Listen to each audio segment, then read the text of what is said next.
Disasters always take us by surprise, but you can be prepared. I'm at the Red Cross Oregon Trail chapter with Steve. And Steve, here you can buy, you can order, you can get all the emergency preparedness things that you need. You absolutely can.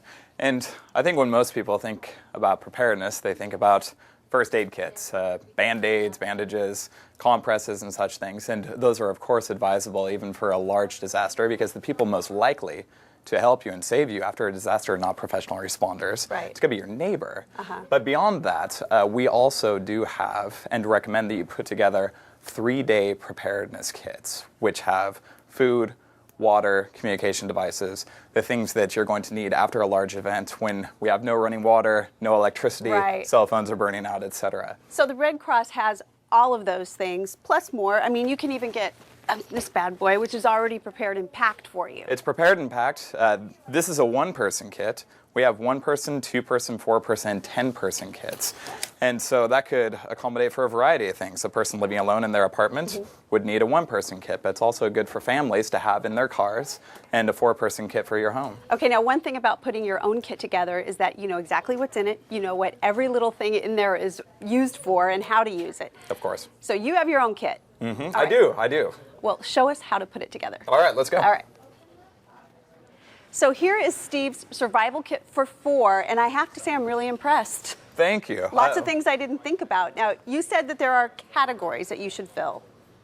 Yeah, basically the categories that are filled here are communication devices, food and sustenance, tools, basic tools, entertainment, and other personal items, and then other items just to protect you from the elements in case you have to be outside.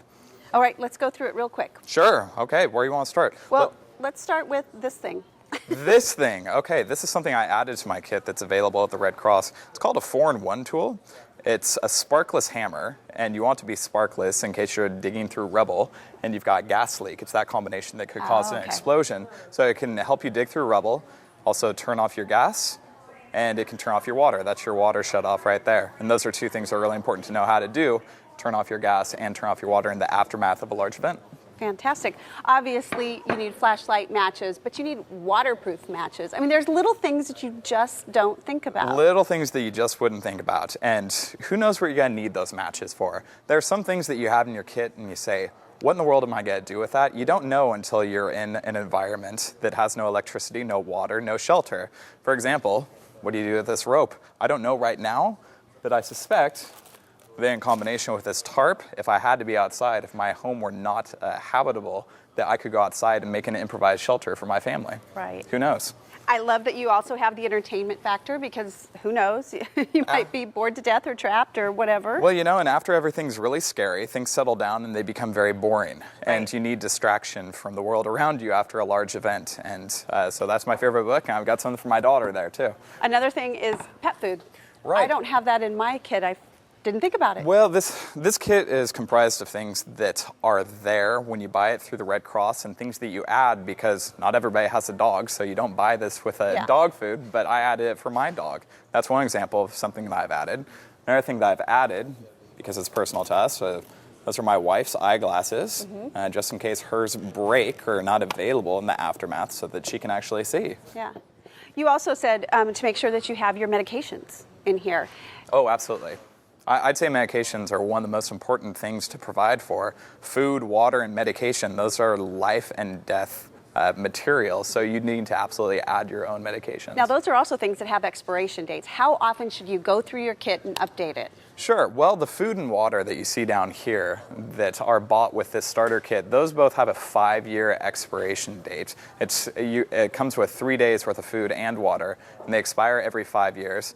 Regarding medication, that is going to depend on what medication it is. Right. It's something you're going to need to look into with your pharmacist to decide how often do you need to switch that out. Okay, so you should probably update your kit every year, every 6 months. It just depends on what you have inside of it, right? I think it's always good to review at least on a yearly basis because your life changes. Right. For example, a lot of the phone numbers that I have written in here, key contacts and out-of-state contacts, insurance contacts, business accounts, such things like that, those could change after a year, and you want those to be handy after a large event.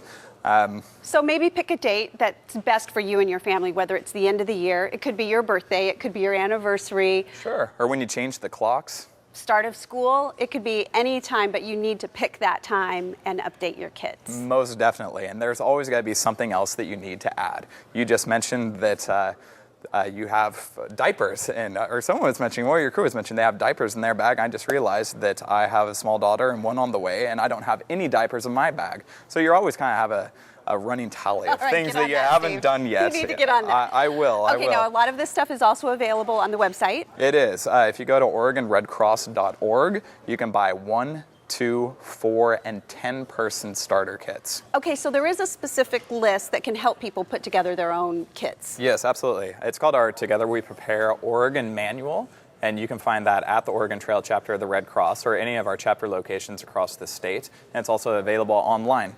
It will provide you the list of things that we recommend that you have in an emergency starter kit, and also other things that you should do to prepare your family for any large event.